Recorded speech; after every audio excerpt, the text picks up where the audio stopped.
Kumusta kayo mga bata? Ang tatalakayin natin sa araw na ito ay ang asignaturang musika. Tayo ay nasa ika-4 na linggo ng ikatlong markahan. Narito ang ating aralin sa araw na ito.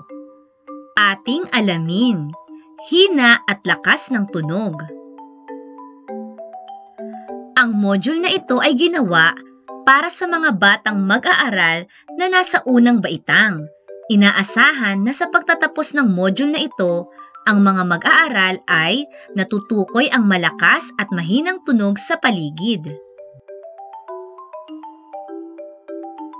Bago tayo magsimula ng ating aralin, tayo muna ay magbalik-aral.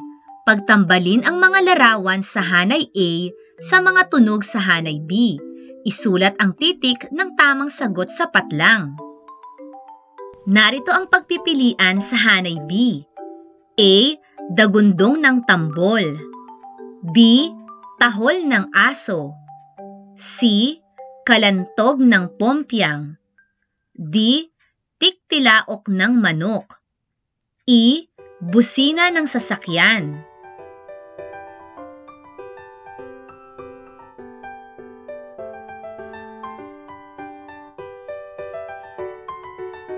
Ang tunog ay mayroong dalawang katangian. Ito ay ang mahina at malakas na tunog. Ang mga tunog na naririnig natin sa ating paligid ay maaaring magmula sa tao, hayop, sasakyan at iba't ibang bagay.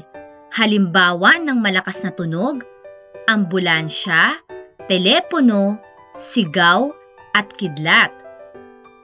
Ang mga halimbawa naman ng mahinang tunog, bulong, tunog ng orasan, huni ng ibon, at patak ng tubig.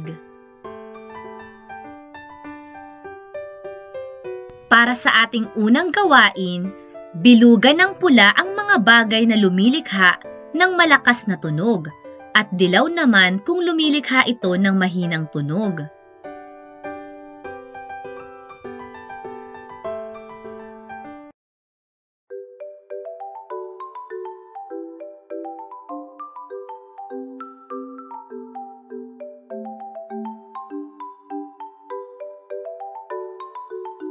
Para naman sa ating ikalawang gawain, pakinggan ang awiting Maligayang Bati at sagutin ang mga tanong sa ibaba.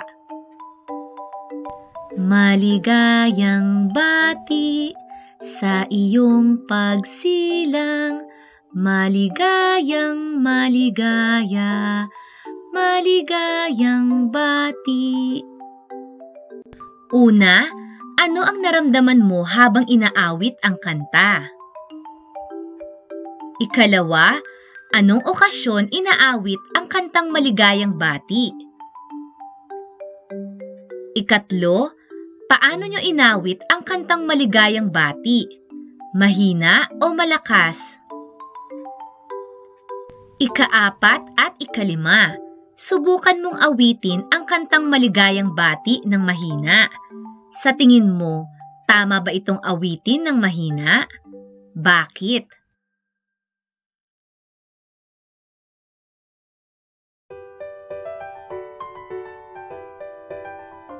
Tandaan natin, ang tunog ay mayroong dalawang katangian.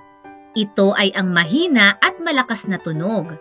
Ginagamit ang malakas at mahinang tunog sa musika upang maipahayag ang iba't ibang kaisipang pangmusika o damdamin. Sundan ang mga nakasaad na salita batay sa iyong pagkakaalam. Bago ako tumungo sa susunod na module, aking sisiguraduhin na, una, aking nauunawaan ang, ikalawa, aking isasagawa ang mga natutuhan tulad ng, ikatlo, aking sasanayin ang mga gawain upang,